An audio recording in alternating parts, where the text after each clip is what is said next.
Today, we're updating you on the New York City rental collapse of 2020 by touring 2 apartments in the East Village with New York's rental experts. We'll show you price drops up to $2,000 from their asking price just 1 year ago. We'll talk all about the free-falling prices coming up.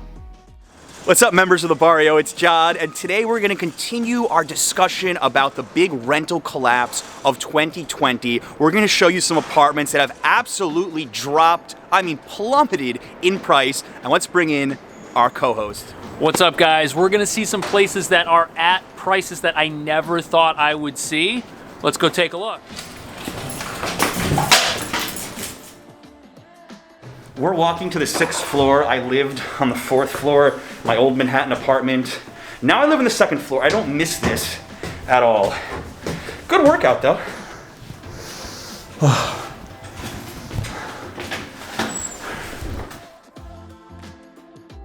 All right, Cash, this apartment was renting at $5,000 a month. And what's crazy is this year, you can rent this place $3,500 a month, no broker's fee. But last year, the rent was around $5,000 a month, and you had to pay a fee on top of that. And if you take last year's rent plus the fees and stuff associated with it, you've got a $2,000 difference in the cost of ownership because the fee was a lot more than a month a year ago. Let's start walking around the apartment. This is a 3-bedroom. It looks like it's just about 3 equal-sized bedrooms. Let's go bedroom by bedroom and have a talk. I don't know why this is open. Close this. Oh, it's open already. There we go. You're the Spider-Man of New York real estate people. I didn't want to. Listen, if something happens in here, they'll say, "Hey, how come you didn't close the window?" So the person that generally would have rented this type of apartment in the past was somebody obviously without a ton of furniture, because this might not be the biggest bedroom that you've ever seen. For the neighborhood, it's good, but in the grand scheme of things, this is really like a starter bedroom. You're gonna fit a bed in here, you've got a closet, you can probably get a dresser, but that's about it. This was typically for somebody that was never planning on being here. Yeah, I can see that. Now, I will say for your first apartment, I have seen far worse views. This is actually really nice, and you get great sunlight here. You've got some nice little cabinets up there. The big question that I have for you right now, Cash, is who exactly is moving to New York right now? I imagine that a lot of people are waiting to see what happens with a vaccine. We've got potential lockdowns looming again. Who exactly would take this apartment right now? Well, it's empty, so nobody. Oh, good. What's interesting is East Village, West Village, all these popular parts of Manhattan, they've experienced the biggest price drops and the largest group of residents that decided to leave. And that's because everyone living in a place like this, probably not a native New Yorker. This is probably somebody moving here for school, moving here for a job. But if colleges are having remote classes and companies are having remote work or delaying the start of new hires, which is incredibly common, a lot of new hires are delayed until next spring, no one's got a reason to rent this place. It's a good point. I was in a similar situation not far from here in Greenwich Village, where I had a tiny apartment, and one of the big draws was the neighborhood, and with so many things shut down, no nightlife, obviously getting married as well, many reasons why I moved to Brooklyn. Now, what's crazy is that even though this is one of the best places you could get in the neighborhood, just the demand isn't here. There's nothing wrong with this place, and I can't believe that at $3,500, the rent's actually $500 lower than the 2010 price that I rented it for, which was $4,000. So it's cheaper than it was 10 years ago, and it's actually nicer because some of the stuff in here was updated within the last 5 years. I personally have to say, for a starter apartment, this would be the room you probably want to be in. This may be the largest room by a little bit, but again, you've got those great views. Actually, one issue would be there's 2 fire escapes here, so theoretically you could not have an air conditioner in the room. The other crazy thing is, if you were living with your family, you wouldn't be worried about sharing an apartment with family members.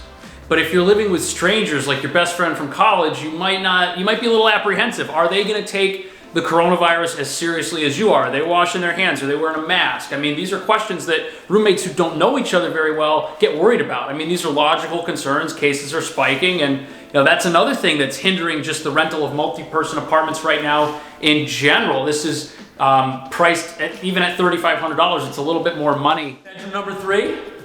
All right, what's behind door number 3 here? Find out. The same thing. The same thing. The same thing. But that's not bad. I mean, if you're splitting an apartment, you don't want to have one room that's awesome and 2 rooms that suck. Then it's hard to divide the rent, unless you've got a rich roommate. But you're right, it's actually just about the same. And I just thought of a good question. Now, we're talking about rent prices going down to where they were in 2010. Do you think they're going any lower? Are we gonna see rents dropping to, I don't know, 20-year lows over the winter? Or do you think it's hit that plateau, and at this point landlords are thinking, all right, I'm gonna hold on to this till the spring and there's a vaccine? So right now you've got some landlords that are holding on to property and not lowering it anymore because they want to see what happens in 2021. And you've got other landlords that are saying, you know what, I'm gonna just drop my prices and get my place rented. So I think that depending on what neighborhoods you're looking in, what type of apartment you're looking at, and who owns it, you may see prices that are lower than what they are today, or you may see prices kind of plateau. We're gonna know more as time goes on. But like you said, John, the vaccine, the spring, the progression of the virus, all those things are gonna have a major impact on rents. But you know what? Things like remote work and remote learning, those probably aren't going anywhere because they save colleges and companies money. And for that reason, you're always gonna have somewhat of a hit built into the market because location doesn't matter as much as it used to. You just actually brought up a great point that I didn't think about. Is the future of New York City real estate going down with remote work? Will less people want to spend this kind of money to live in what some would argue is a relatively small 3-bedroom? Yeah, I mean, remote work's gonna be a huge challenge. You know, you don't need to roll out of bed and get to work at the last minute. And location's just not as important. I mean, right now, we're right next to the 6 train. We're close to the F and the R and the W, but if you don't need to take the subway, what are you paying a premium for? Unless you really love the neighborhood. That would be my reason. That would be my reason, because you love the East Village. You know, I think if you're in your early to mid 20s, just moving to New York, there are a few neighborhoods that I think would give you this kind of value. Totally. Here we are. It is a budget-friendly kitchen, but it's got 2 windows. Haven't you seen, when you were touring apartments, you saw places with no windows in the kitchen. Here we've got 2 windows in the kitchen. I think if you like to cook, that's very helpful. And you know, if you don't have a view, at least don't have a view with some depth so you get sun. That was something that my last apartment in Greenwich Village, I would have loved to have had at least this much space to see what's going on outside. If you like to cook, you know, you've got some space to prepare things. You could probably put a little extra table in here. Dare I say put a little stool here to have a little eating kitchen?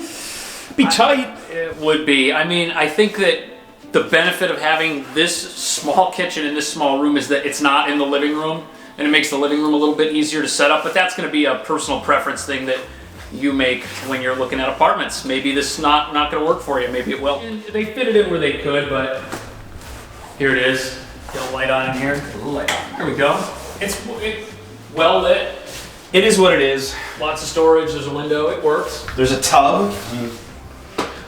There's a window, so people can watch you as you shower. Oh, come on, no one can see in there. It's got frosted glass.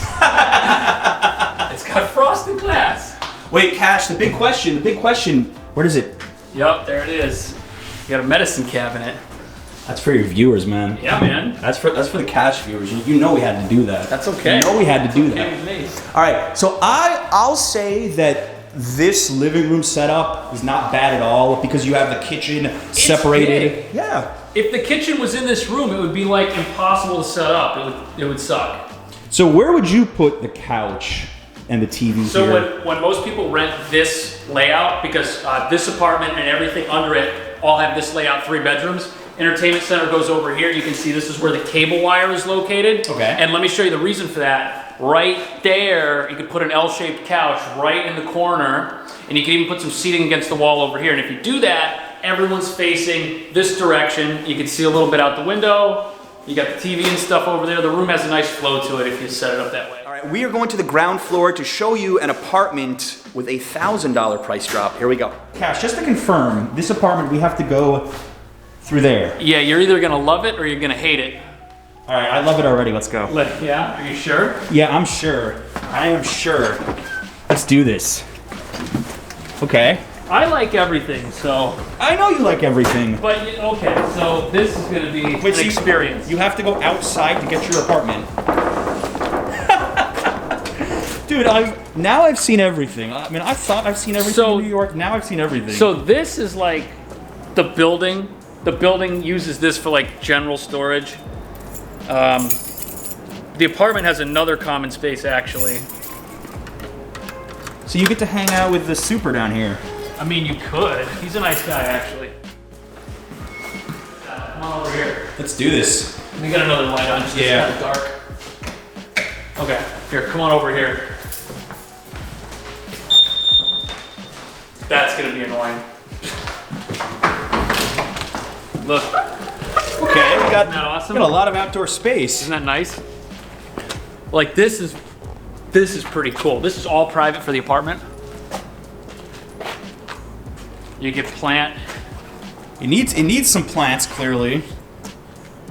Dude, I think the outdoor space might be bigger than the indoor space. Rent it out. Why don't you just rent the outdoor space? Yeah. Have people camp back here. You could.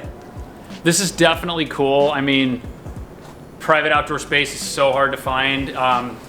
You know, here we are, $3,000 two-bedroom apartment. It's got maybe not the most glamorous private entrance, but it is a private entrance. You don't have any neighbors down here. You can do whatever you want. My first thought is this is a huge bedroom. I like this. If you're young, not during COVID times, and you want to throw parties, I don't know if you could find a much better apartment in the East Village. Yeah, I mean, to find something like this in a popular part of town with outdoor space, like for years, this apartment, we could not stop it from renting. All right, so this is the kitchen. Little kitchen counter here. Breakfast bar. Breakfast bar. All right, I like the spacing of this place. I don't think I love walking through the outside twice to get here, unless you had a private exit to the street. That would be kind of cool. Yeah, not for 3,000. Okay, let's see the bedroom. Functional is how I would describe it. Functional, a little dark. Closet's pretty good though. Yeah, decent closet space. I like the built-in cabinets, but clearly there's a reason that this place is not rented at a price that you would expect it to fly at during normal times. It's again, multi-person apartment. Who do you want to share this with? And at what price is that worth it to you? My guess is that once, like right now things are kind of headed down, but once we reach like a stability, a point of stability, from that point, landlords, tenants, companies will figure out what's going on, and at that point, things will start to come back. Guys, make sure to smash that like button if you enjoyed this video. Special thanks to Cash Jordan, one of the great New York City YouTubers right now. If you want to see his apartment tours all over the city, putting a link to it right here. Guys, thank you so much for watching. As always, until next time.